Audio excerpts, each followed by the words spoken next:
Bien, voilà.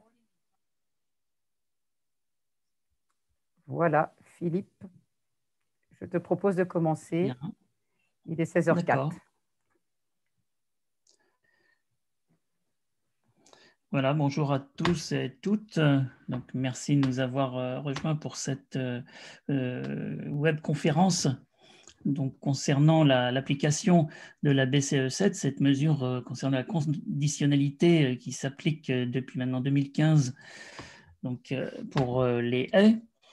Donc vous savez, donc cette mesure donc oblige à la conservation des haies, ou du moins si on les déplace, si on les arrache à un remplacement minimum par le même linéaire et dans de meilleures conditions de situation de la plantation. La FAC s'était fortement engagée à l'origine de cette mesure en 2015. La FAC a continué en mettant en œuvre un agrément qui est validé par le ministère de l'Agriculture, donc de techniciens, donc on dit agréés BCE7 dans notre jargon, donc de techniciens qui font ces conseils auprès des agriculteurs qui souhaitent déplacer des haies, on va dire comme ça. Voilà, donc il y a actuellement 132, je crois, enfin 130 environ techniciens qui sont agréés par la fac agroforesterie en France, dans toutes les régions, ça couvre à peu près toutes les régions. Et donc eux ont participé effectivement à ce bilan que nous avons souhaité faire, ce bilan d'application après 5-6 années d'application de la BCE7. Et puis, donc nous avons également, vous le verrez, il sera intervenant, bénéficié d'un travail de thèse, donc d'une personne qui est en thèse, qui était en thèse à l'École normale supérieure, qui a présenté donc sa thèse de doctorat récemment, Léo Magnin. Alors voilà, je vais vous dire en quelques mots en introduction pourquoi ce sujet-là nous importe particulièrement. C'est que en fait, on a beaucoup entendu ces derniers temps la haie comme un enjeu majeur pour plein de raisons donc, sur le territoire français et pour réussir la transformation agroécologique.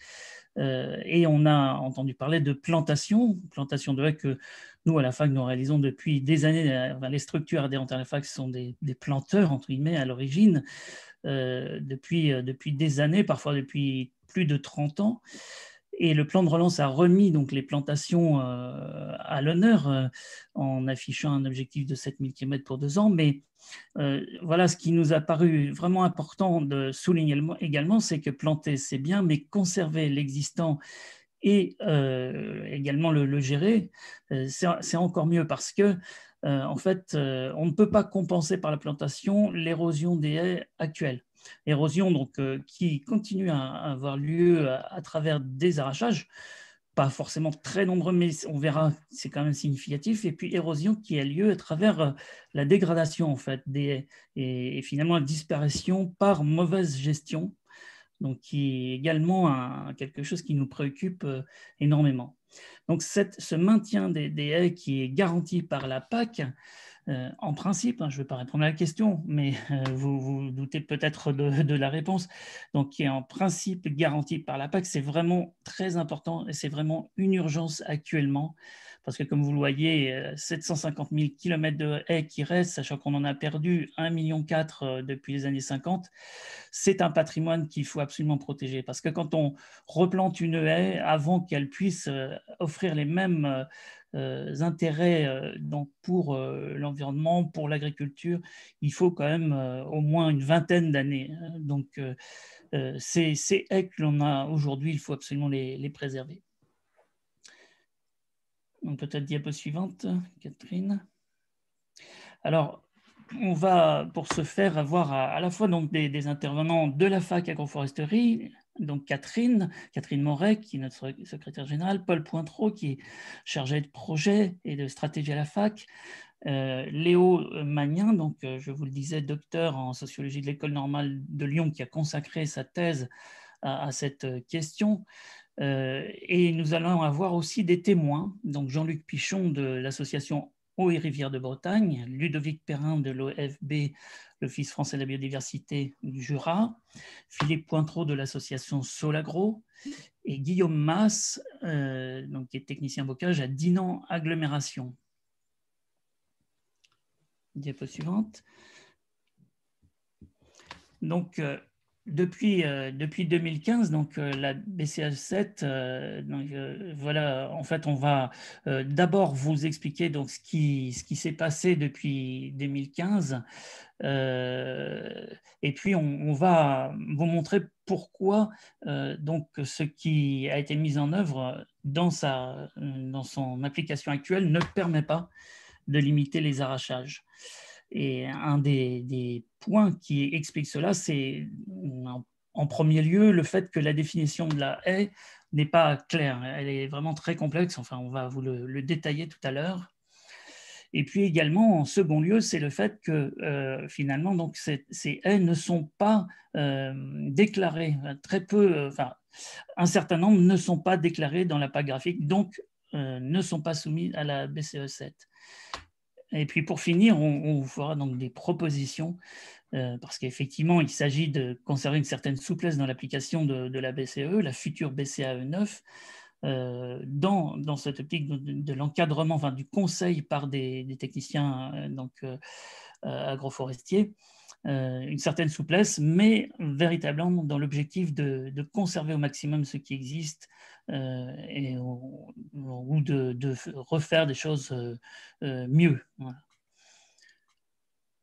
Donc, je vais maintenant peut-être passer la parole à... Alors, oui, dernier point, dernière diapo, on y reviendra peut-être à la fin encore, mais vous avez ici un lien, il vous sera mis dans le chat, je ne sais pas si on l'a mis déjà, voilà, qui vous envoie sur un formulaire qui vous permet de nous laisser vos coordonnées, vos noms, et puis de nous faire...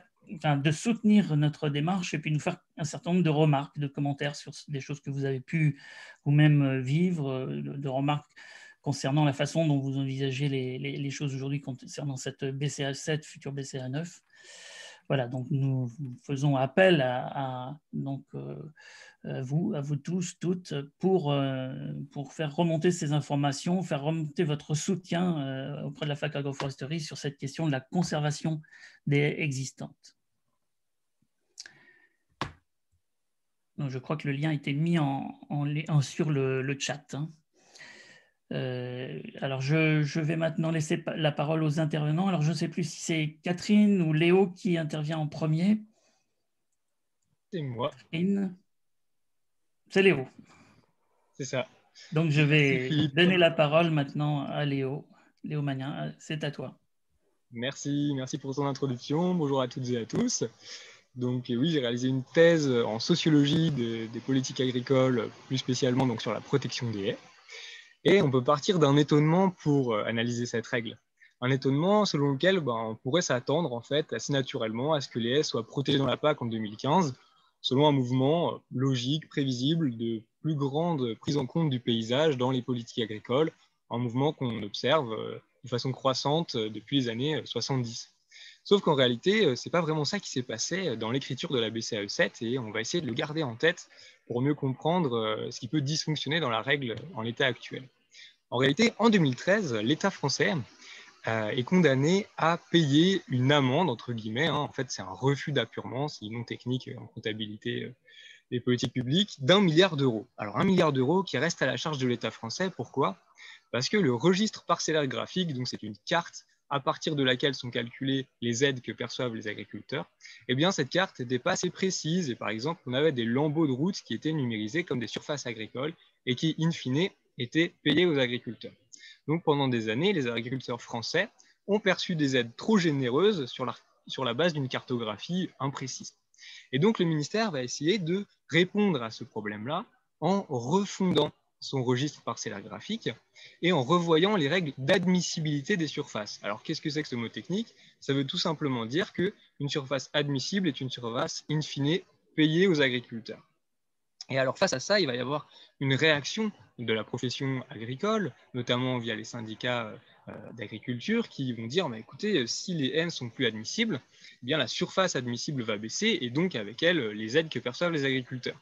Ils vont être rejoints dans ce combat par les professionnels du bocage et la fac agroforesterie, bien sûr, qui vont aller dans le même sens en disant, si les haies ne sont plus admissibles, les agriculteurs vont être tentés de détruire les haies pour récupérer la surface admissible et les aides correspondantes. Et donc, à la fin 2014, et ça va se connaître dans le droit en 2015, Stéphane Le Foll, alors ministre, décide de rendre les haies admissibles. Elles vont rester admissibles comme elles l'étaient depuis 2006, mais pour justifier cette décision aux yeux de l'Union européenne qui scrute vraiment de près ce que va faire la France avec son registre parcellaire graphique, eh bien, il va protéger ces haies dans la conditionnalité de la PAC. Et la conditionnalité, c'est un ensemble de règles qui sont censées être minimales, par exemple de bien-être animal, que doit respecter tout bénéficiaire de la PAC dès lors qu'il touche 1 centime de la PAC, peu importe de quel tiroir budgétaire il s'agit. Je peux passer à la diapositive suivante, s'il te plaît, Catherine. Donc cette BCAE7, cette bonne condition agricole et environnementale numéro 7, fait donc partie de cette conditionnalité. Et très simplement, elle va...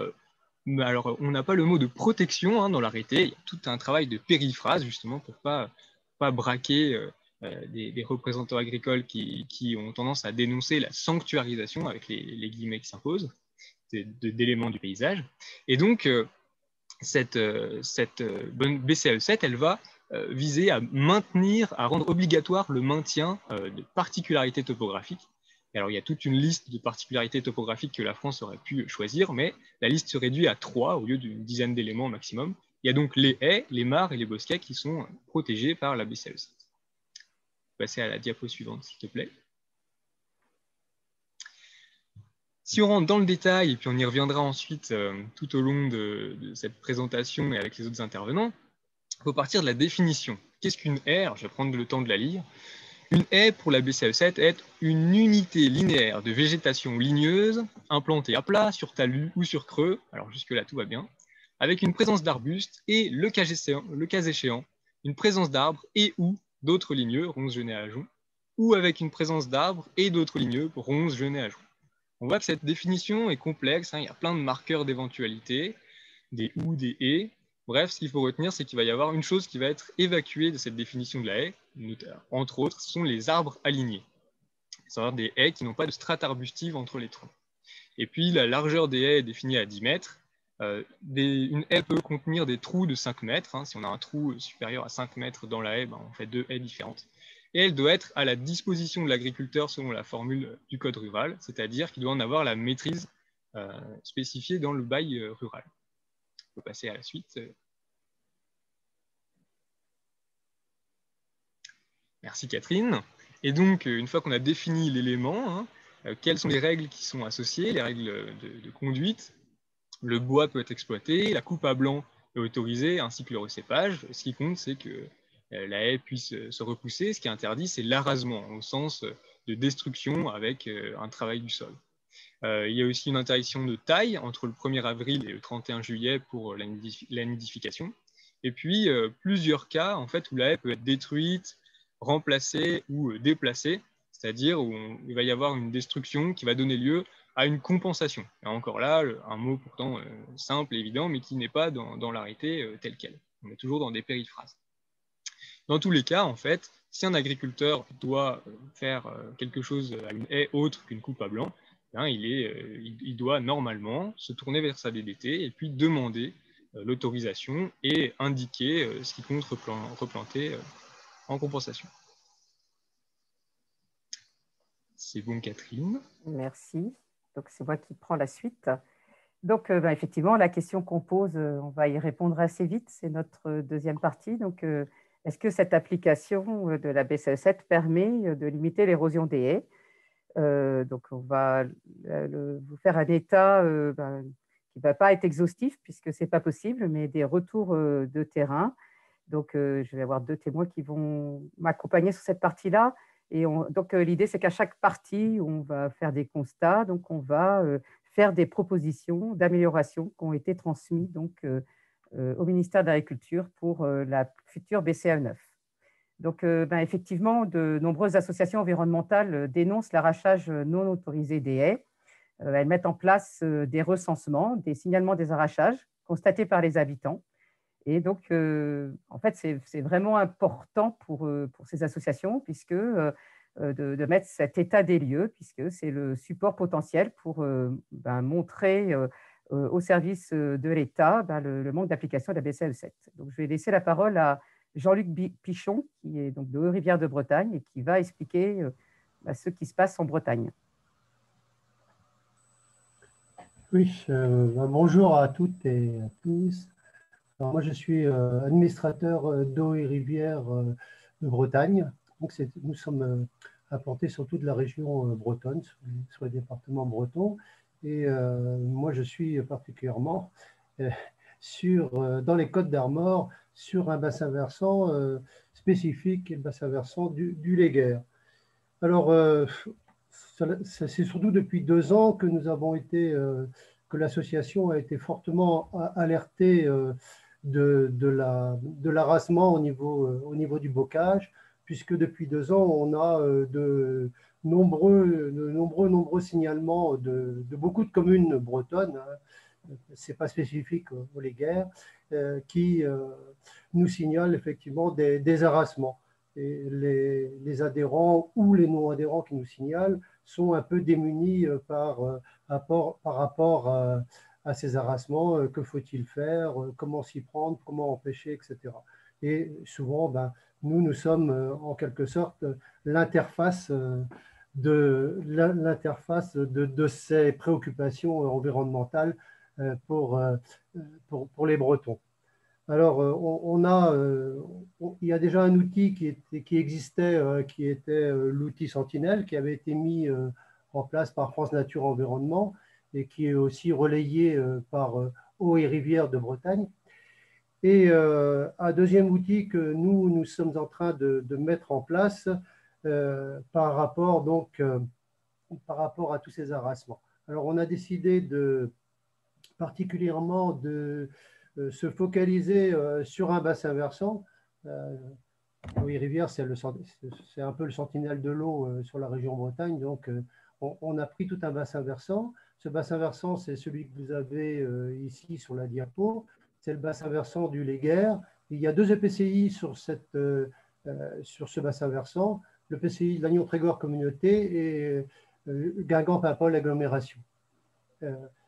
La plus grande partie du bassin versant est située sur le Lannion-Trégor Communauté.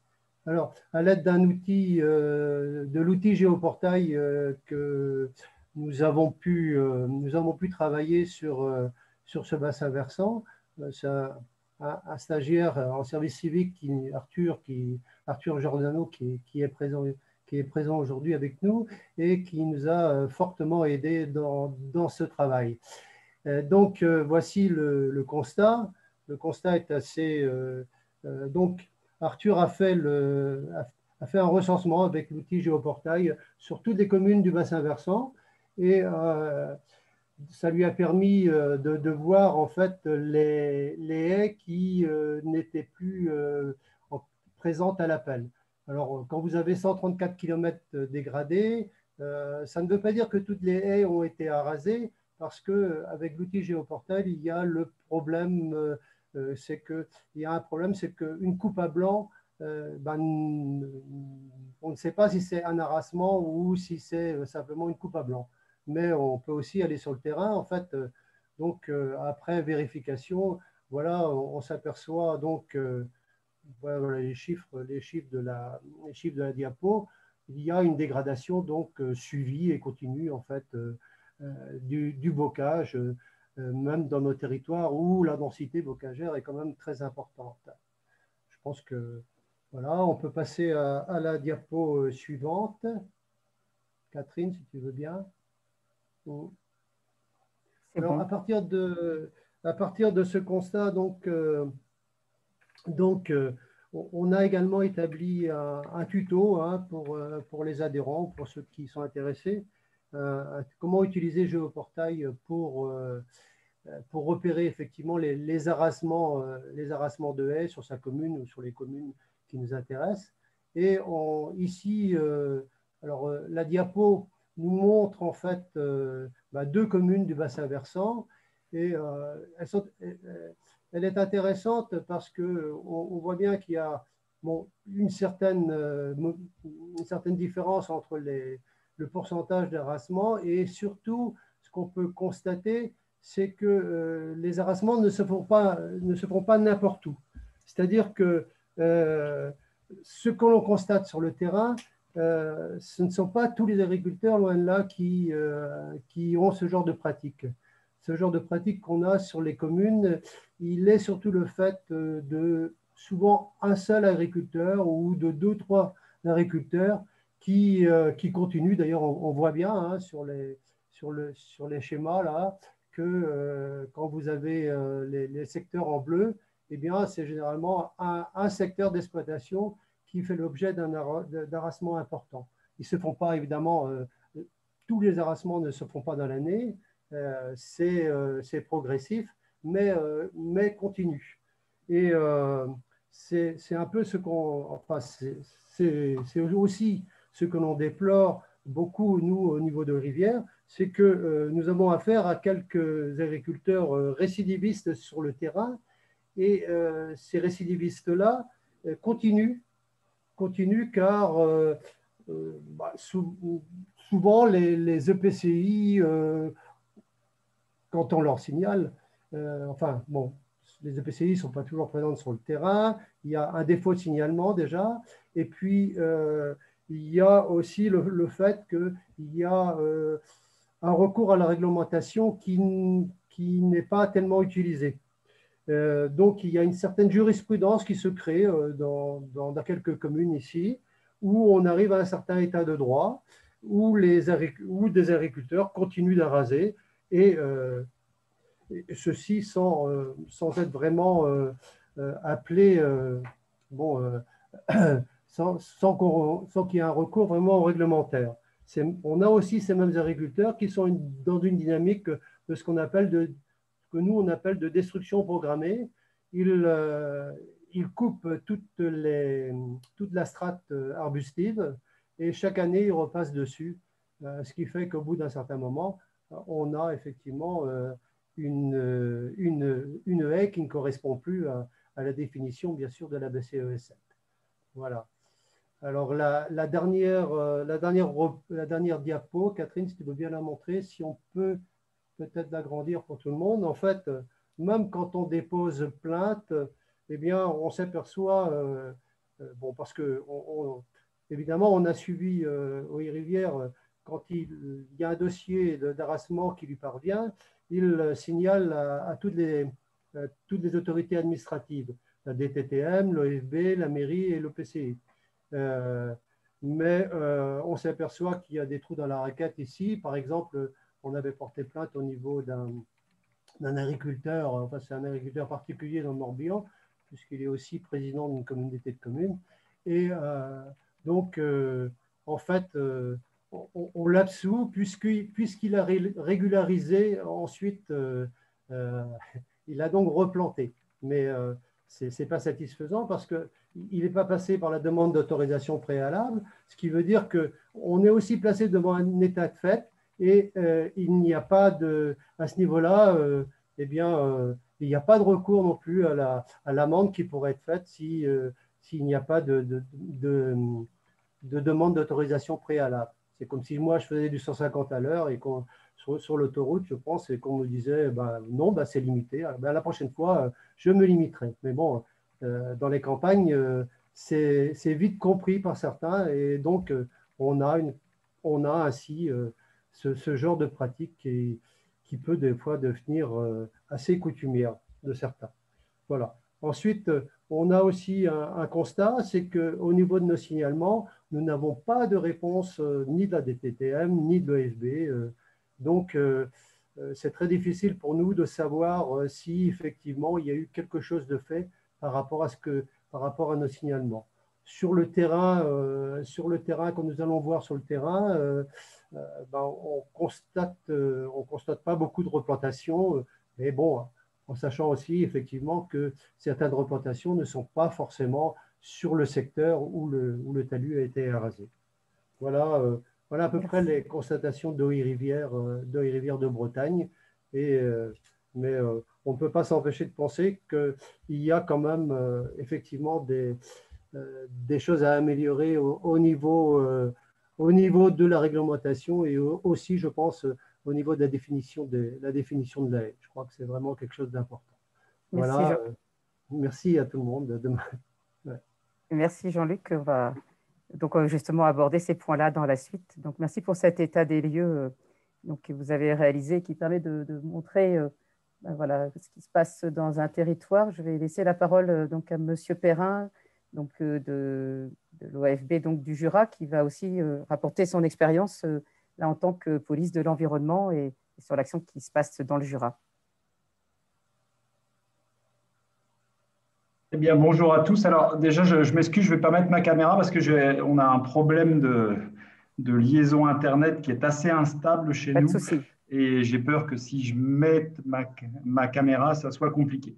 Alors, ben, nous, en fait, au niveau de l'Office français de la biodiversité du Jura, on est donc, pour ceux qui éventuellement ne le connaîtraient pas, un établissement qui a notamment une activité évidemment de police, notamment autour de l'application du Code de l'environnement et de ce qui va concerner le volet des espèces protégées au travers de leurs habitats. Et c'est à ce titre-là qu'on intervient sur les linéaires tels que la haie, ou comme c'est précisé d'ailleurs sur la BCAE 7, sur d'autres éléments topographiques qui seraient d'intérêt pour la faune française protégée. Donc globalement, nous n'avons aucune compétence au titre de la politique agricole commune et la seule entrée pour nous, c'est bien au titre des habitats d'espèces protégées, comme je voyais une information qui circulait sur le fil de la discussion.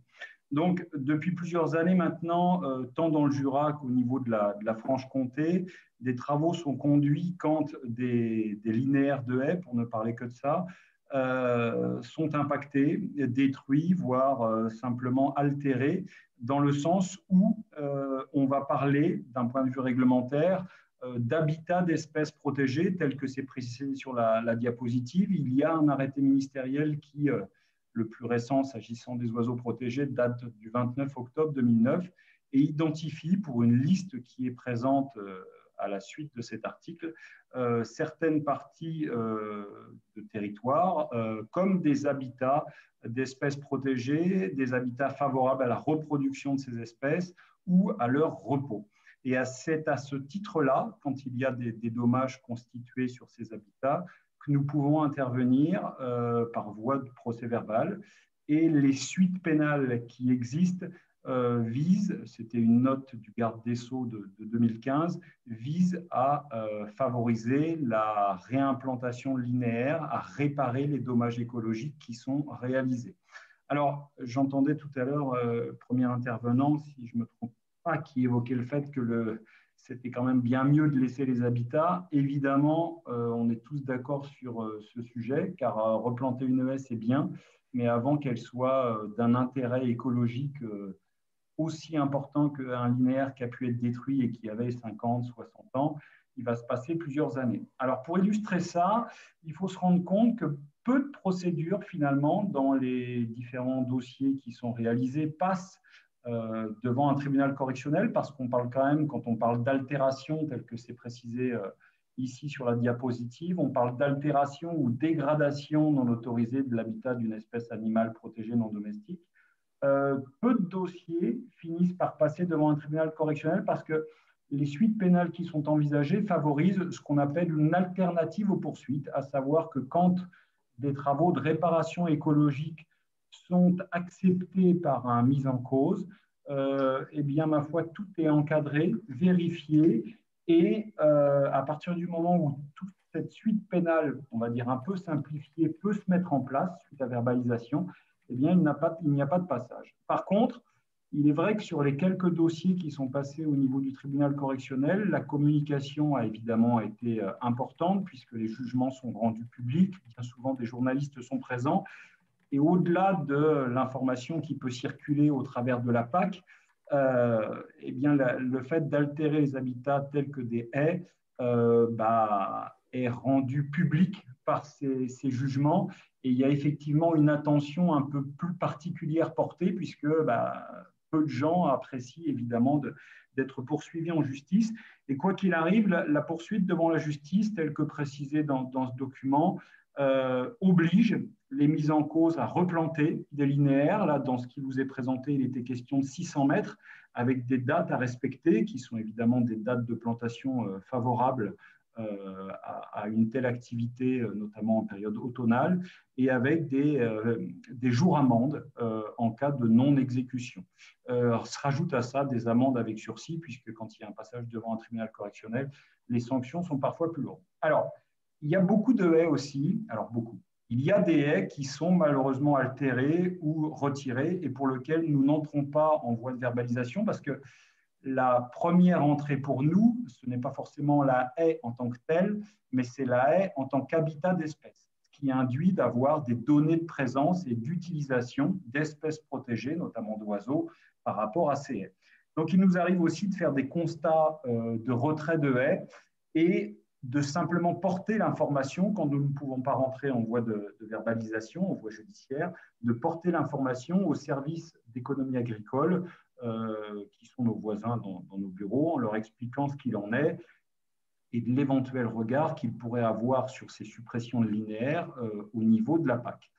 Pour favoriser la bonne communication autour de ces habitats d'espèces, autour de l'intérêt de la haie au sens plus large, une plaquette a été réalisée et diffusée par la direction départementale du Jura, direction départementale des territoires à laquelle nous avons participé, et qui exprime très clairement dans ses premiers champs ce qu'est une haie, quel est son intérêt écologique. Ça sera sur, en fait, sur un petit document en A4 qui est recto verso, et qui vient préciser aussi, tel que c'est ici expliqué, qu'il en est du cadrage légal. Dans ce document, il est précisé que globalement, quand on est sur une activité autour de la haie qui sera synonyme à un entretien, ce dernier peut se conduire sans difficulté sur l'ensemble de l'année, à l'exception d'une période qui va du 15 mars au 1er septembre, pour éviter de porter atteinte et de déranger les espèces qui peuvent se reproduire dans les haies.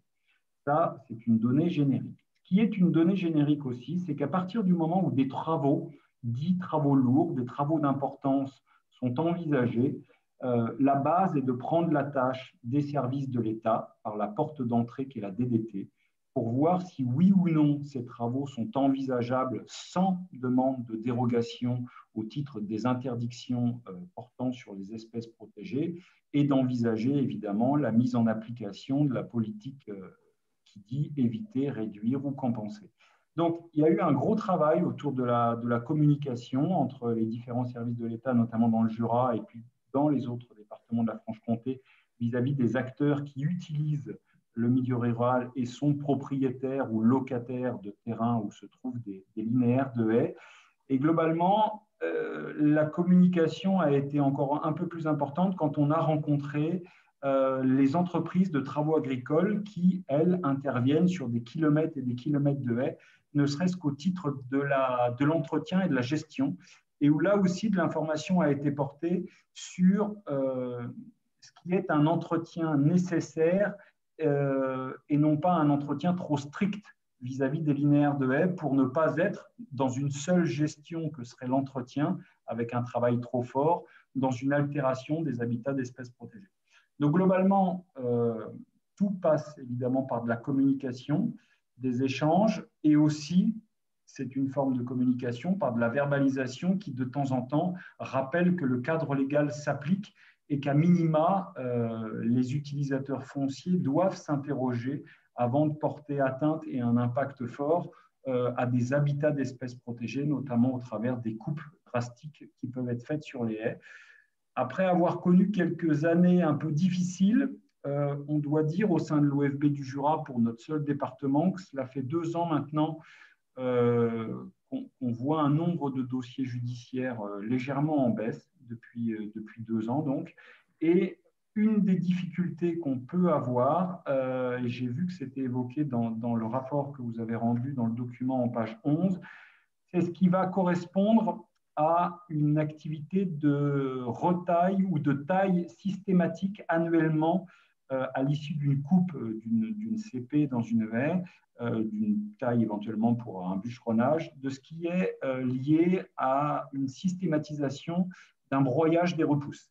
Et ça, là-dessus, c'est assez compliqué puisque finalement, tout le monde entend qu'il est utile pour la faune sauvage d'avoir des milieux qui se renouvellent. Et donc, la coupe du bois dans une haie est évidemment quelque chose d'autorisé et qui n'est pas difficile à comprendre. Mais effectivement, tout ce qui va être lié au broyage systématique des repousses, ce que l'on voit sur certains territoires du Jura, est une difficulté pour nous parce que finalement, au gré des années, on se rend compte que la haie n'existe plus, elle n'assure plus son rôle écologique d'habitat pour les espèces, et malgré tout, ça reste un procédé qui est difficile à encadrer et à faire arrêter en tant que tel.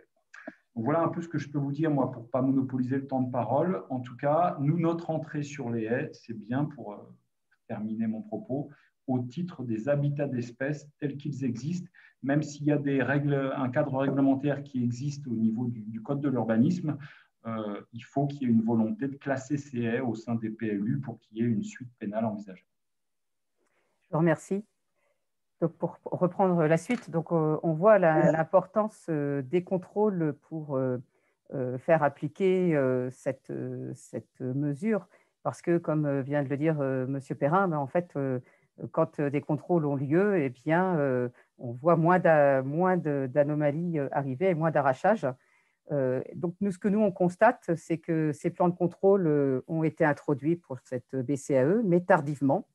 Alors, probablement parce que, comme la PAC graphique a été longue à être mise en œuvre, donc des contrôles n'étaient pas associés, puisqu'il fallait avoir la déclaration graphique pour mettre en place les contrôles. Et donc, les premiers contrôles qu'on commence vraiment à voir dans les plans de contrôle arrivent en 2018, voire pour certains départements en 2020, et pour d'autres départements ne sont pas encore complètement appliqués. Mais par contre, quand contrôle est présent, on voit qu'on trouve des anomalies de manière en quantité importante, puisque dans les plans de contrôle qu'on a pu regrouper, donc dans ceux qui sont publiés, on peut trouver donc, le taux d'anomalie pour la BCE7 et ça représente un quart en moyenne des agriculteurs qui sont contrôlés. Donc, on voit qu'il y a de la destruction de haies malgré cette mesure. Donc, la plupart d'ailleurs des suites d'essais contrôles sont souvent une régularisation et une compensation qui est demandée. Donc, sachant que ça ne représente que 1% des contrôles total réalisés sur l'année, on voit que effectivement la disparition du bocage a pu être faite depuis 2015. Donc, comme ça a été mis dans le chat, dans le département de la Mayenne, donc la CDOA a fait une restitution d'un travail d'état des lieux qui a été fait par les services de la DDT qui se sont emparés de la question, puisque en 2020, lors de cette CDOA, donc, ils constataient une quantité d'arrachage qui représentait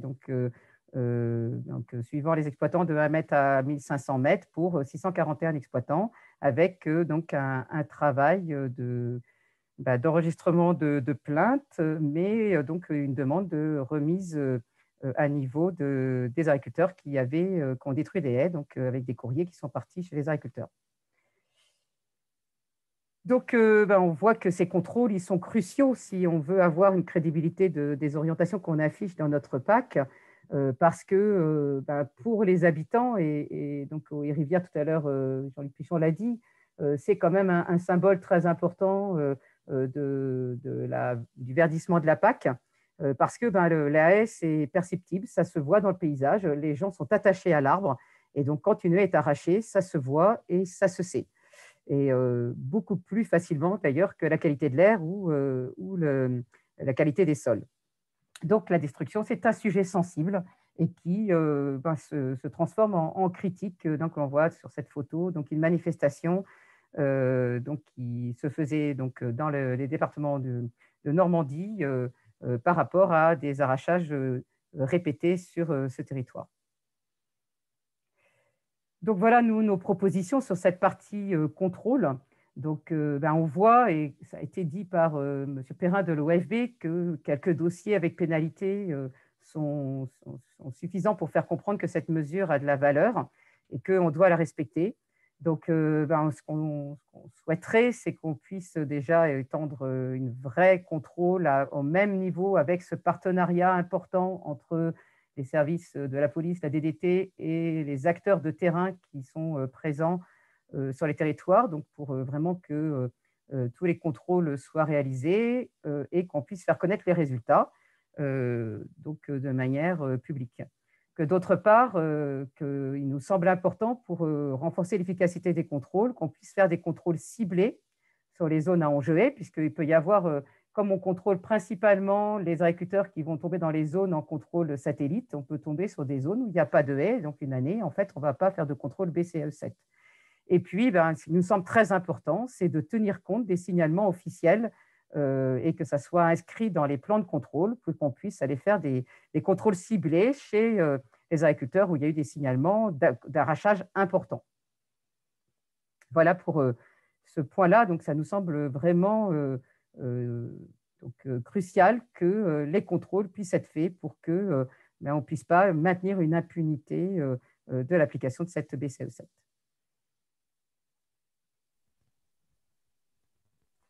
Léo, je te laisse la parole. C'est bon. On m'entend toujours? Oui. Parfait. Donc on va revenir sur d'autres angles morts de la mesure, donc spécifiquement dans la PAC. Toute mesure a des angles morts. Une mesure seule ne peut pas tout faire. Donc on a vu les angles morts des espèces protégées présentés par Ludovic Perrin. C'est la même chose dans la PAC. Alors d'abord, ce qui coince, c'est la complexité de la règle.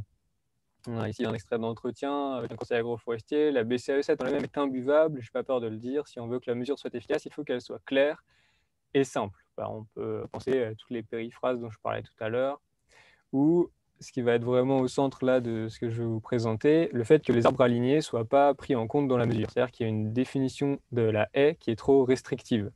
Ici, un autre extrait d'entretien. La BCAE 7, c'est quelque chose de bien, mais qui s'est arrêté au milieu du pont.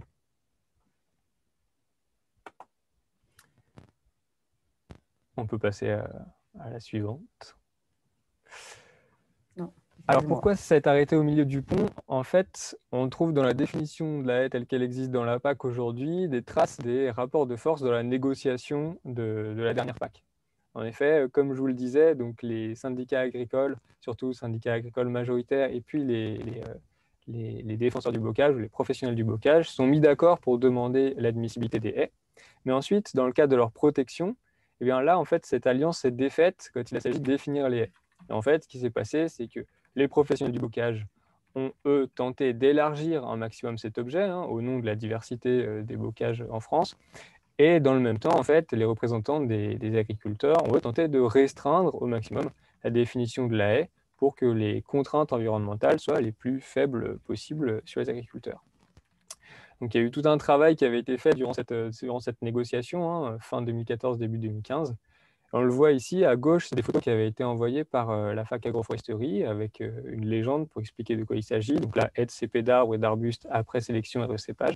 Et ensuite, tout ça a été recodé par le ministère. Donc à droite, c'est durant les négociations, le ministère qui nous dit à la Magritte, ceci c'est une haie. Mais comme on va le voir sur la diapositive suivante, ce n'est pas toujours le cas. Et il y a un tri qui a été fait. Voilà, par exemple ici, donc une haie de futaie, et puis on discerne au moins un linéaire ligneux au sol. Mais pourtant, le linéaire n'est pas suffisamment important pour le ministère. Il était clair que ce n'est pas une haie. Et en fait, on en voit bien que la franchibilité, si on veut faire un jeu de mots, le caractère franchissable de la haie, va se transformer justement en caractère franchissable de la règle. Parce qu'en fait, ça fait un trou immense dans la règle. Pourquoi? Pour une raison très simple, c'est qu'en fait, les photographies qu'on a déjà vues projetées par Oé Rivière, les mêmes photographies du registre parcellographique, elles sont surplombantes, elles ont une vision zénitale. Donc, on ne peut pas aller voir sous les couronnes des arbres s'il y a une strate arbustive ou non. Est-ce que tu peux mettre la diapositive suivante, s'il te plaît, Catherine?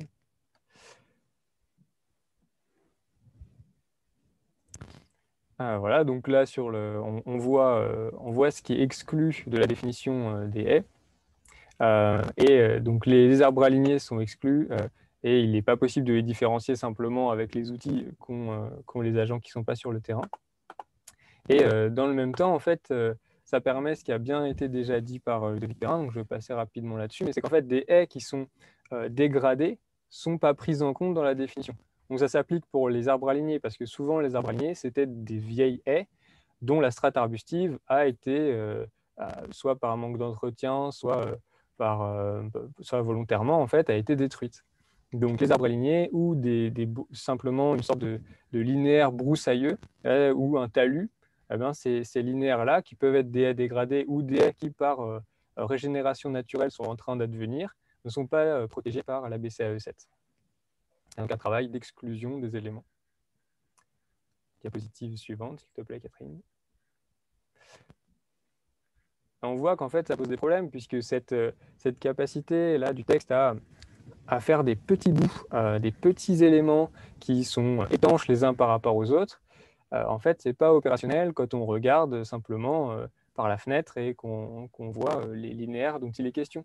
Dans une simple haie, on ne parle même pas de régions différentes, mais dans un même linéaire, on peut retrouver une diversité interne. Vous pouvez avoir sur 20 mètres, là, comme on voit à gauche, une haie qui va être considérée comme une haie BCAE 7, c'est-à-dire protégée, parce qu'il y a bien une strate arbustive, puis ensuite un trou qui est trop long, et puis ensuite une haie de nouveau BCAE 7 parce qu'il y a quelques éléments, mais s'il n'y a que des ronds, c'est plus une haie BCAE 7, etc. Donc en fait, ça ne reflète pas la diversité des haies paysagères, et c'est une sorte d'artefact qui protège simplement quelques éléments. On peut passer à la suivante. Là, on voit donc l'exemple des méthodes de destruction qui étaient mentionnées précédemment. Un broyage régulier, en fait, qui finit par affaiblir les végétaux, et puis la strate arbustive disparaît, et donc par rapport à la PAC, stricto sensu, il est tout à fait possible de détruire un alignement d'arbres qui n'est pas protégé, et qui pourtant est admissible autant qu'une haie. On voit que la législation peut gagner en cohérence. D'autant que ce travail un peu insidieux et puis s'étendre sur plusieurs années. Ce n'est pas quelque chose qu'on peut voir comme ça advenir d'un seul coup. On peut passer à la diapositive suivante.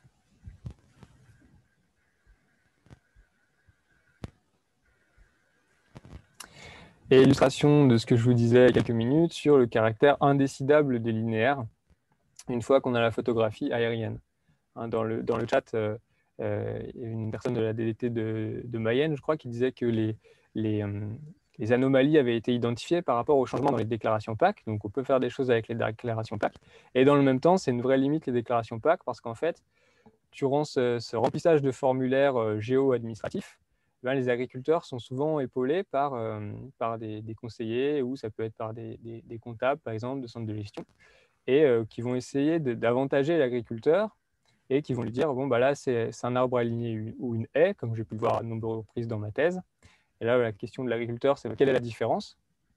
Et là, évidemment, la réponse, c'est pas la différence, c'est qu'il y a une strate arbustive dans une haie et pas dans le cas d'arbre aligné. C'est que si c'est une haie, tu vas être embêté parce que c'est protégé, tu ne pourras pas faire ce que tu veux.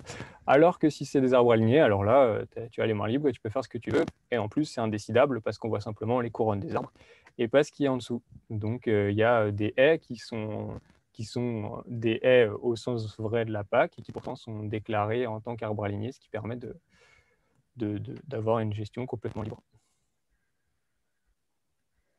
Merci Catherine, on peut passer à la suivante. Enfin, donc, les propositions qui sont faites par la fac et avec tous les membres du réseau, c'est d'abord qu'il y ait une clarification sur les éléments qui sont protégés. Donc avec deux demandes, on va dire une demande qui est la plus ambitieuse, qui consiste en fait à intégrer toutes les formes d'agroforesterie dans la BCAE 7, puisque toutes ces formes, que ce soit des haies, des alignements d'arbres, des arbres intraparcellaires, des bosquets, des arbres isolés, remplissent des fonctions écosystémiques importantes, c'est des fonctions paysagères. Et puis, si ça n'est pas retenu, au moins que la différence entre haies et alignement d'arbres, qui est purement artificielle et qui est en fait le résultat d'un compromis dans le moment d'écriture réglementaire de la règle, eh bien, soit supprimée et que les haies et les arbres alignés soient des haies comme les autres.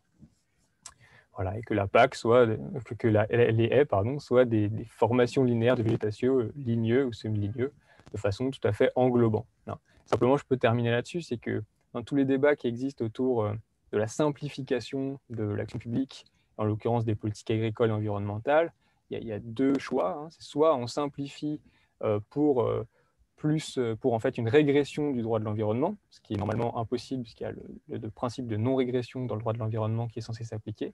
Soit en fait on peut simplifier dans le sens de l'arbre et dans le sens de l'environnement, ce qui là typiquement est tout à fait à la portée des personnes qui peuvent écrire et décider de cette nouvelle PAC. Merci Catherine. Merci. Donc effectivement, tous ces problèmes de définition et d'angle mort que vient de décrire Léo nous amènent à une sous-déclaration des éléments graphiques dans les surfaces non agricoles. Et donc un inventaire des haies qui sert de base pour les contrôles, parce que en fait, c'est le support du contrôle de l'ASP et des services de l'État. Eh bien, il est partiel et biaisé. Je vais laisser Philippe Poitreau nous expliquer l'état des déclarations qu'on a pu regarder. Oui, bonjour à tout le monde. Oui, donc on a vu tout à l'heure que finalement il y a des observations qui se font directement sur le terrain d'une manière assez fine. Et puis aujourd'hui, grâce à la couche qu'a produit l'IGN et aux déclarations SNA, on peut aujourd'hui avoir une vision beaucoup plus macro de la situation. Donc en recroisant à la fois cette couche IGN et les déclarations faites par les agriculteurs dans le cadre de la SNA, on a pu comme ça voir un petit peu finalement quelle était la part des haies qui étaient finalement réellement déclarées et donc protégées par la BCAE 7. Donc on a pu faire ça dans 16 départements qui sont quand même assez représentatifs, on va dire. Peut-être que dans les mois qui viennent, on pourra avoir la totalité de la France. Alors voilà les résultats que ça donne. Donc, juste pour commenter les chiffres, en fait, il y a trois façons finalement de ne pas déclarer ou de sous-déclarer les haies et donc de passer outre la protection assurée par la BCAE 7. La première, c'est que finalement, de ne pas déclarer toutes les haies en SNA. Alors, on verra les différents arguments. L'argument peut être qu'éventuellement, on n'en a pas la gestion. Donc ça, c'est la première colonne où on voit que finalement, que seulement 83% des haies sont déclarées en SNA. La deuxième, c'est qu'en fait, comme on a vu que la définition d'une haie est quand même pas simple et que en fait, les alignements d'arbres ne sont pas soumis à la BCAE 7 et donc on a là aussi le pourcentage d'alignement d'arbres qui existent et qui représentent finalement 16% de l'ensemble des haies et arbres alignés, quoi. Et donc qui échappent à la BCAE 7. Après, comme ça a été dit, il peut y avoir aussi finalement des haies composées beaucoup plus d'arbustes qui ne sont pas pris en compte. Et au final, on arrive au fait que finalement, environ un tiers, une trentaine de pourcents du linéaire boisé ou potentiellement arboré, finalement échappe à la BCAE 7, quoi. Voilà. Diapo suivante. Voilà. Alors en fait,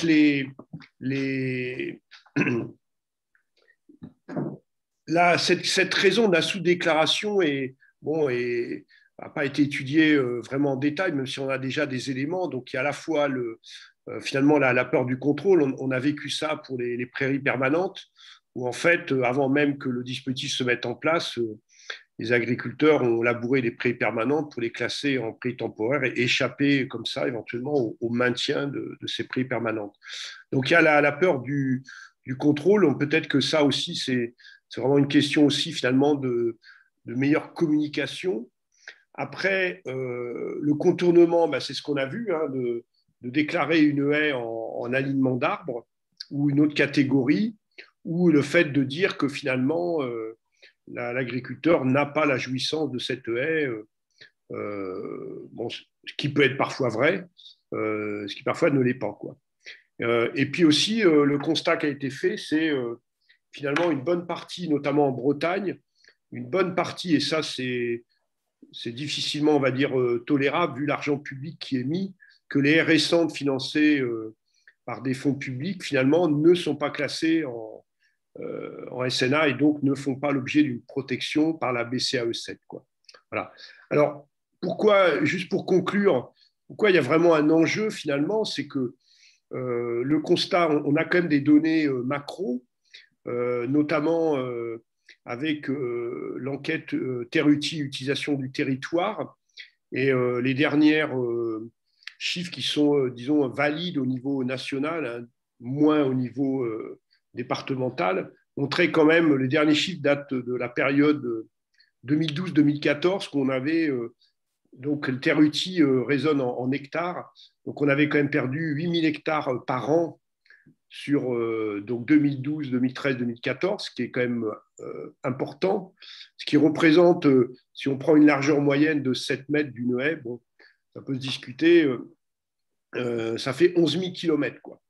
Voilà. Donc en fait, il y a, la réalité qu'on voit sur des communes, en fait, on la mesure bien au niveau national, et donc la raison d'être de la BCAE 7 est vraiment réelle, quoi, puisqu'on a bien un recul des haies, et encore là, dans le recul, on ne prend pas en compte la mauvaise gestion des haies, quoi, qui est aussi une des causes de disparition, quoi. Donc le bocage aujourd'hui est loin d'être assuré. Et juste pour conclure aussi, les bosquets aussi finalement échappent beaucoup à tous ces moyens de contrôle. C'est aussi une des IAE, donc les bosquets, c'est des petits bois de moins de 0,5 hectares. Et en fait, eux, ils reculent aussi fortement. C'est une des IAE qui recule le plus, 21 000 hectares par an. C'est énorme. Et puis après, tout ce qui touche les arbres éparses, les arbres, les gros chênes qu'on voit au milieu de prairies ou les prés-vergers échappent aussi totalement à tous ces contrôles-là. Donc la situation réelle de perte d'infrastructures arborées est vraiment importante, alors même que finalement, le contexte actuel avec le réchauffement climatique, la protection des ressources en eau, le maintien de la biodiversité voudrait au contraire qu'on augmente ces surfaces-là alors que finalement on continue de les reculer, quoi. Voilà. Merci Philippe. Donc, comme on voit, donc, si ces linéaires ne sont pas déclarés, le contrôle est difficile, voire inopérant. Donc, nos propositions sur cette notion de déclaration graphique, donc, ils sont de plusieurs ordres. D'une part, il faut communiquer sur les règles d'obligation de déclaration parce que on se rend compte qu'elles n'ont pas toujours été bien entendues ou comprises. Donc, il y a un manque de déclaration par volonté pour certains, comme l'a dit Philippe, on passe dans les mailles du filet, dans les angles morts, mais aussi on a des déclarations qui sont fausses par manque de compréhension des règles. Voilà. Donc, il faut vraiment communiquer, c'est important pour qu'on ait des états qui puissent être suivis. D'autre part, en fait, il faut changer de méthode probablement et passer de la règle de l'obligation et de la protection à la règle de la reconnaissance et de la rémunération des services rendus. Donc, c'est quelque chose que nous, on défend, qu'on a défendu dans le cadre de cette nouvelle PAC, c'était de reconnaître que ces infrastructures agroécologiques, comme on les appelle, donc les haies en font partie, qui maillent le paysage d'éléments importants pour la biodiversité, pour l'eau, pour le carbone, soient reconnues et puissent être rémunérées pour le service qu'elles rendent. Donc voilà, passer de la contrainte à la reconnaissance nous semble être un des meilleurs moyens de la protection. Cependant, on a quand même cette BCAE 7 qui va devenir une BCAE 9 et qu'il faut améliorer ces déclarations pour qu'on puisse mieux faire les contrôles. Donc, on a maintenant des outils avec cette couche qui a été créée par l'IGN, donc la couche et du DSB, qui a ses défauts, mais qui permet d'avoir déjà un support et qui peut être croisé avec les surfaces non agricoles déclarées par les agriculteurs pour essayer de vérifier les manques comme on a pu le faire de manière expérimentale sur 16 départements. Donc, par ailleurs, il nous semble important de pouvoir trouver un modèle d'inscription automatique des plantations réalisé dans les programmes financés par les moyens publics, parce qu'il faut protéger ces investissements, puisque, comme vient de le dire Philippe, l'important, c'est d'augmenter le linéaire et donc de protéger également les plantations réalisées. Peut-être aussi que le plus simple, c'est de ne plus parler de dessin sur un support graphique pour les contrôles, mais de passer directement aux photographies aériennes qui peuvent faire foi en cas de contrôle. On en a régulièrement. On en a une qui a été faite donc, au moment de la mise en œuvre de cette PAC en 2015 et qui peut servir de support de contrôle, il nous semble. Voilà, et puis un des points importants c'est aussi d'enlever la règle de déclaration des haies dont l'exploitant a uniquement le contrôle, pour qu'on disjoigne bien la question de la protection des haies de la question des baux ruraux, et que quand un propriétaire décide d'araser une haie en son nom propre, eh bien, il doit en prévenir son locataire qu'il y a des contraintes associées par rapport à sa PAC, et donc normalement ça doit se faire en accord entre les deux parties prenantes. Donc il peut tout à fait faire valoir ces contraintes. Voilà pour cette partie contrôle. Donc, je laisse la parole donc à Paul pour la question de la souplesse. Merci Catherine. Donc effectivement, comme l'a introduit Philippe en début de webinaire, il y a effectivement une souplesse, des dérogations qui sont apportées dans la BCAE7 pour permettre le déplacement de haies, c'est-à-dire l'arasement et la replantation de haies, avec au moins une obligation de compensation supérieure au linéaire de haies qui a été arasé.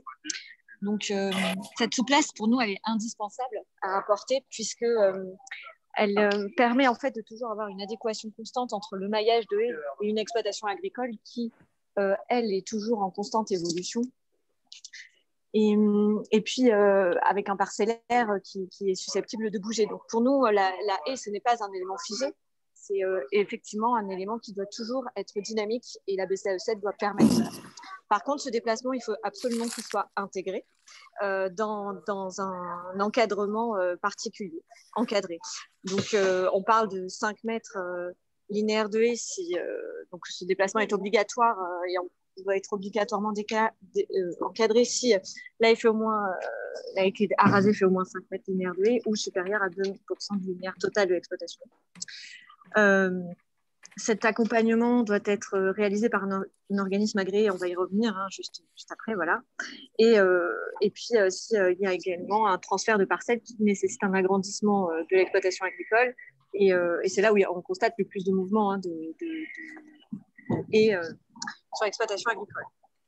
Donc pour cela, la FAC, qui s'est mobilisée depuis le départ aussi sur la BCAE7 et sa définition, a pris aussi l'initiative de mettre en place un dispositif d'agrément pour s'assurer que finalement que l'organisme et le technicien, on va le voir, qui donne un conseil à l'agriculteur dans ce déplacement soit correctement réalisé. Parce que ça nécessite des compétences particulières. Quand on décide d'un nouveau lieu d'implantation de haies, c'est quelque chose qui nécessite une expérience technique et un savoir-faire technique. Le conseiller agroforestier au bocage. Donc cet agrément que l'on a mis en place dès 2015 a fait ses preuves et a été reconnu par le ministère de l'Agriculture à travers un arrêté ministériel le 12 février 2017. Donc chaque année, nous, depuis 2016, on lance un appel à candidature nationale pour dispenser cet agrément.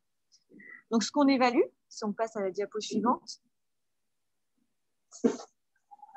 Catherine, voilà, merci. Eh bien, ça se joue à 2 niveaux. Tant sur l'aspect de la structure de l'organisme qui va demander l'agrément que des techniciens au sein de cette structure. C'est bien un agrément nominatif et annuel.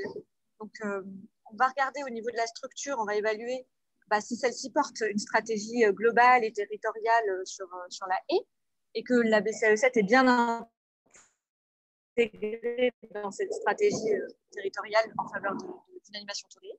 Et puis, pour le technicien, on va regarder ses compétences et expériences techniques en matière de plantation, conseil auprès des agriculteurs, parce qu'il faut savoir négocier, et puis réglementation qui sont affiliées.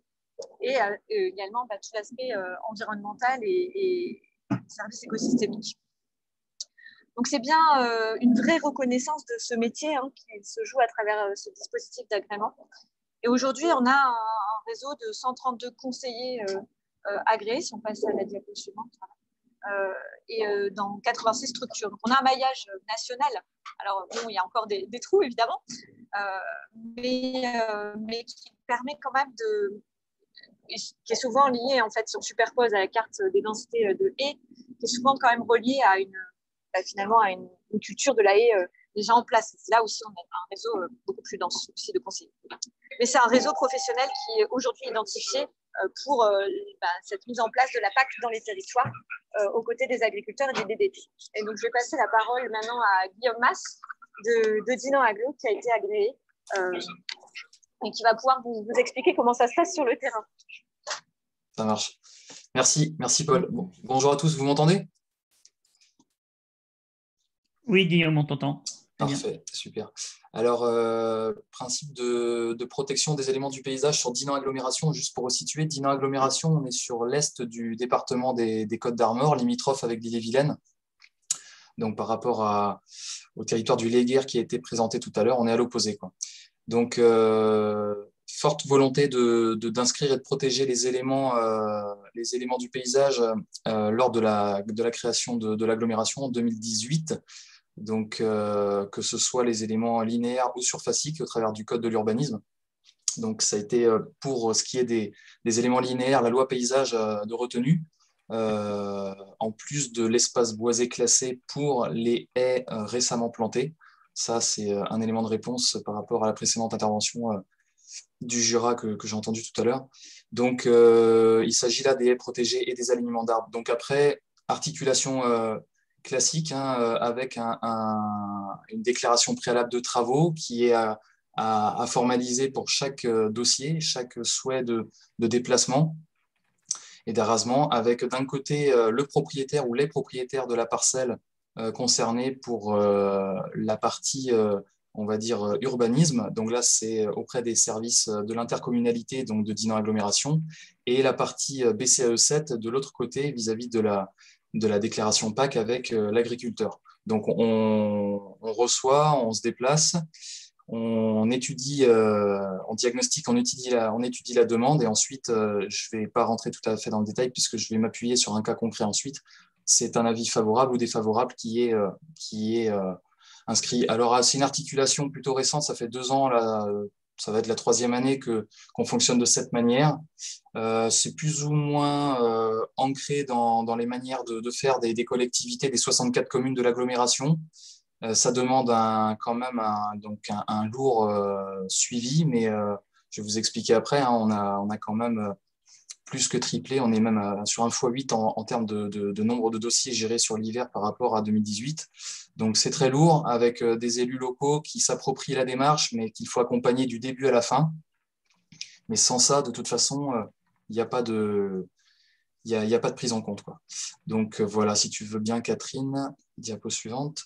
Donc, un cas concret, là, sur la commune d'Evran, donc chez un agriculteur, là, M. Jouel. Donc, pour juste un petit peu de contexte, c'était cet échange-là, enfin, cette demande d'arasement, cette sollicitation faisait partie d'une sollicitation de la Chambre d'agriculture, en fait, et d'un échange parcellaire sur 600 hectares, donc assez conséquent, rassemblant 6 agriculteurs en tout. Donc là, j'ai juste fait un zoom sur cet agriculteur-là qui souhaitait, donc pour regrouper 2 parcelles suite à l'échange parcellaire, araser 76 mètres de haies essentiellement composées de chênes. Donc l'idée là, c'était de regrouper, vous le voyez sur la photo de droite, 3 hectares 8 et 1 hectare 9 pour en faire 5 hectares 7.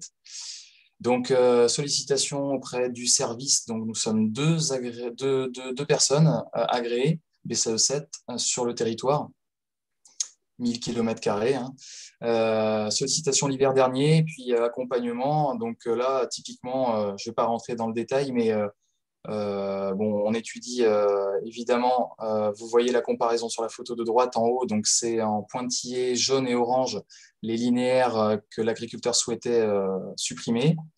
Et donc ensuite, la proposition de compensation, puisqu'on était plutôt sur un avis favorable, la proposition de compensation où se trouve le curseur, donc en vert. Et ce que nous proposons systématiquement, c'est d'aller beaucoup plus loin, c'est de ne pas simplement compenser pour compenser, mais de bien proposer davantage, que ce soit à travers des dispositifs déjà existants de replantation sur le territoire ou aux frais du demandeur s'il le souhaite. Donc là, concrètement, l'équivalent a été compensé aux frais de l'agriculteur, donc les 76 mètres plus les 260 mètres qui ont été constitués dans la continuité pour éviter d'isoler l'aménagement, hein, de bien se raccrocher à la maille paysagère du versant. Et donc là, c'est prise en compte évidemment de la topographie, de l'orientation du versant, des milieux connexes aussi, hein, zones humides, chemins de l'eau, réseaux hydrographiques, etc. Panachage des cultures parcellaires et des alentours. Donc voilà, c'est une prise en compte de tous ces éléments-là qui nous ont permis là, pour ce dossier d'accorder, de partir sur un avis favorable. Voilà. Donc on était typiquement sur un alignement de chênes plutôt dépérissant, hein, chênes des mondes. C'est représentatif du bocage, hein, d'une bonne partie du bocage que l'on retrouve sur le territoire, souvent chêne des mondes très peu valorisé, génération avant remembrement, et donc des haies, en tout cas sur l'est du 22 limite 35, assez peu fonctionnelles, peu de strates arbustives, et donc une perte des fonctionnalités sur ce type de réseau. C'est ce qui nous a là en l'occurrence poussé vers un accord. Donc juste reprendre un petit peu de recul sur donc ces 3 années de prise en compte. Les avantages, on va dire que c'est quand même un excellent exercice pédagogique au-delà de l'outil réglementaire. C'est une accroche et une porte d'entrée pour rencontrer des fois, une première fois, l'agriculteur ou le gestionnaire. C'est un moyen pour nous aussi, étant donné que tout arasement et toute compensation est renseigné sur notre base de données interne. C'est un moyen pour nous de mesurer un peu l'évolution de la maille paysagère et de la densité au fur et à mesure sur le territoire, même si on en est conscient que tous les arasements ne sont pas suivis, certainement, mais en tout cas, au vu de l'augmentation du nombre de dossiers, certainement que la présence terrain joue son rôle quand même. Transversalité des compétences d'un milieu à un autre, je l'ai évoqué tout à l'heure, on ne va pas y revenir. Et puis surtout, on met les communes dans la boucle. Donc à chaque fois, c'est un courrier qui part de la commune pour aussi que cette commune et que les élus locaux s'approprient la démarche. Et derrière aussi, pour nous, c'est un moyen de s'appuyer sur les acteurs qui eux-mêmes sont souvent gestionnaires de haies. Difficulté, je l'ai dit, hein, c'est l'augmentation du nombre de dossiers, hein, sur 3 années, qui s'explique pour plusieurs raisons.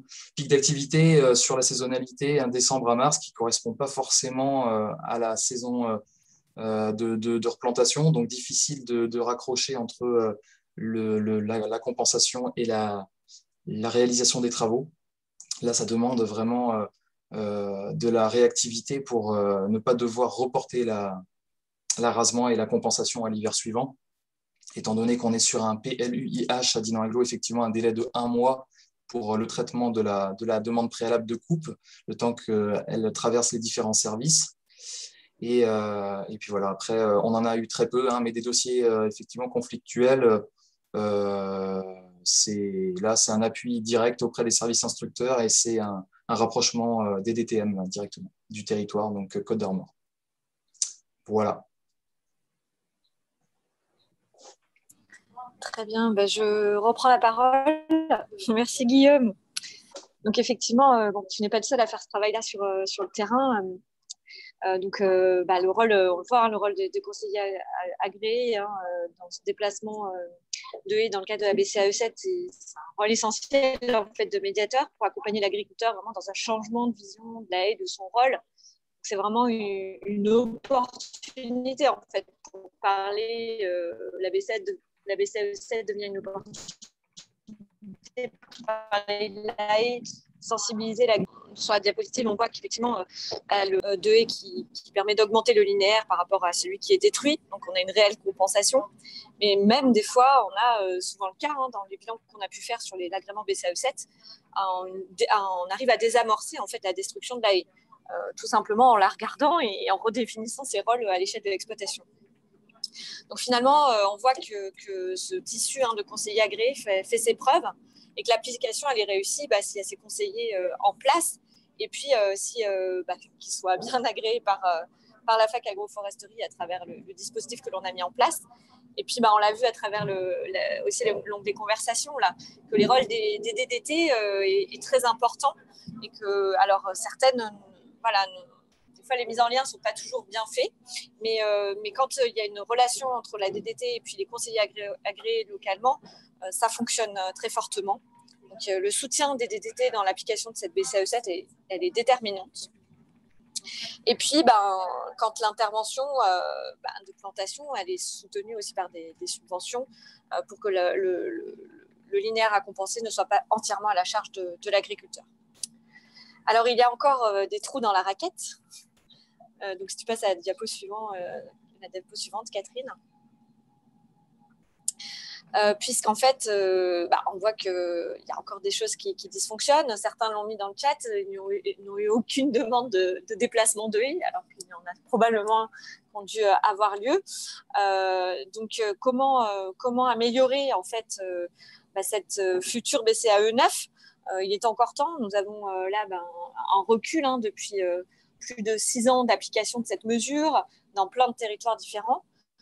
Donc aujourd'hui, on l'a vu avec les différentes propositions qu'on a faites, ça complète les précédentes, mais il faut apporter des améliorations, notamment sur arrêter en fait l'arasement par petits bouts, enfin l'autorisation d'arasement par petits bouts sur la dérogation des 2%.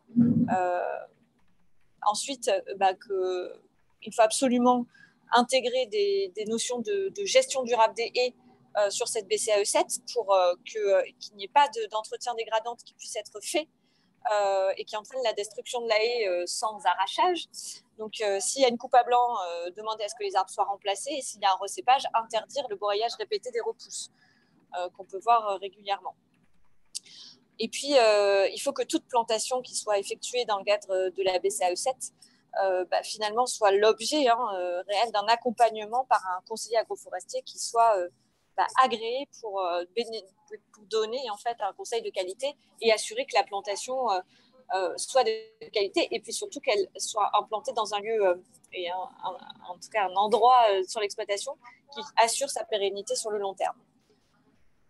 Donc c'est vraiment rendre obligatoire dans tous les cas dérogatoires l'accompagnement par un conseiller agréé. Et au-delà de cette, on va dire, de ces modalités d'application, ce qui nous semble primordial, c'est aussi l'organisation des acteurs à différentes échelles. Donc c'est tout ce maillage, en fait, ce chaînage qui nous semble déterminant. Donc on l'a expliqué, la fac lance son appel à candidature. Elle détermine annuellement une liste de conseillers agréés par département et qui est ensuite transmise au ministère de l'Agriculture, à la DGPE, qui le retransmet ensuite à l'ensemble des DDT. Les DDT donc, bénéficient vraiment de la liste des conseillers agréés BCAE7 de la fac agroforesterie sur leur territoire. Et puis, c'est lorsqu'un agriculteur souhaite effectuer un déplacement, prend contact avec la DDT et qui la met en relation avec les conseillers agréés de son département. Et là, des fois, il y a de la perte en ligne. Donc, il y a vraiment besoin de rapprocher ces maillons, de faire qu'il y ait une efficacité dans l'information transmise, qu'il y ait des échanges qui puissent être faits régionalement entre DDT et conseillers agréés sur optimiser l'application, la lecture de ce qui est mené sur ce territoire. Et puis, même à l'échelle nationale, vraiment entre ministère et DDT et AFAC Agroforesterie sur toujours une amélioration continue dans l'application de cette BCAE7, future BCAE 9. Donc, ça se joue à plein de niveaux, tant dans les définitions de l'application que dans les acteurs qui l'apportent, parce que PAC, ce n'est pas que sur du papier, c'est c'est aussi dans une application permanente sur le terrain auprès des agriculteurs pour les accompagner dans l'application et le respect des mesures qu'elle contient. Voilà, Catherine, tu veux terminer, clore? Je te laisse la parole. Merci. Alors, voilà, donc, nous avons fini la présentation que vous voulez vous faire de notre rapport d'application. Donc, voilà, les propositions se regroupent autour de 4 grands thèmes. Le premier, ça concerne donc la définition qu'il nous semble très important de revoir, et puis les mesures de dérogation qu'il faut peut-être pour certaines réduire, mais surtout accompagner de manière automatique par un technicien pour faire en sorte qu'il y ait discussion avant un raisonnement systématiquement. Il nous semble important de renforcer les contrôles et que les contrôles puissent se faire avec des déclarations graphiques qui soient support de diagnostic. Donc voilà, donc tous ces éléments ont été transmis donc au ministère de l'Agriculture. La négociation de la PAC est en cours et nous espérons vivement que cette future BCAE 9 puisse prendre en compte nos remarques, nos experts qui sont issus d'une expérience de terrain, puisque donc nous on fait le grand écart entre les agriculteurs et l'administration, et qu'on espère beaucoup que cette mesure qui a été pour la première fois mise en place en 2015 et qui permettait de reconnaître les haies, elle puisse être correctement appliquée. Nous vous remercions de votre participation. Nous vous rappelons donc que nous avons mis en ligne donc un document sur Google Form pour nous permettre de collecter votre soutien. Si vous avez des remarques, mettez-les-nous dans ce document. Nous en ferons une synthèse que nous transmettrons donc au service du PAC du ministère pour, nous espérons, être entendus pour cette évolution de la BCAE 9. On vous remercie de votre participation et de l'ensemble de vos questions.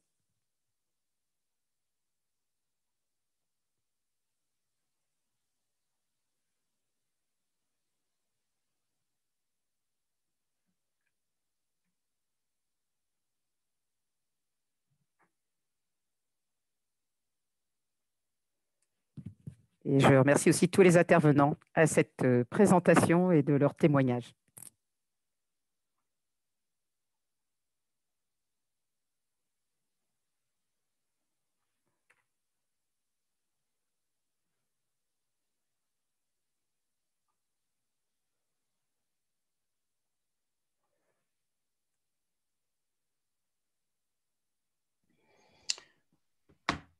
Oui, j'ai remis le lien en ligne, là, et je vois que Catherine l'a affiché, donc pour ceux qui ne l'avaient pas encore eu.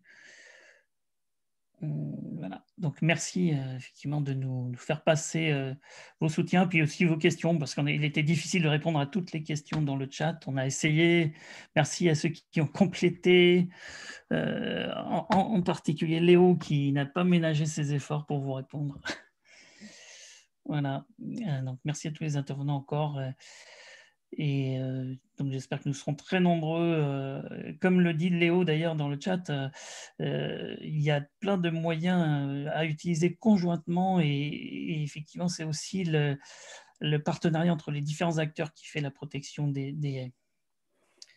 Nous mettrons le lien sur notre site internet, comme ça vous pourrez le retrouver si vous n'avez pas pu, parce que je vois que certains n'ont pas pu cliquer dessus, donc parce qu'il ne fonctionnait pas, on va le remettre sur notre site dès jeudi pour que vous puissiez réagir. Merci beaucoup. Je vais être obligée d'arrêter le partage parce que donc OK. Voilà, au revoir à tout le monde. Merci. Wow.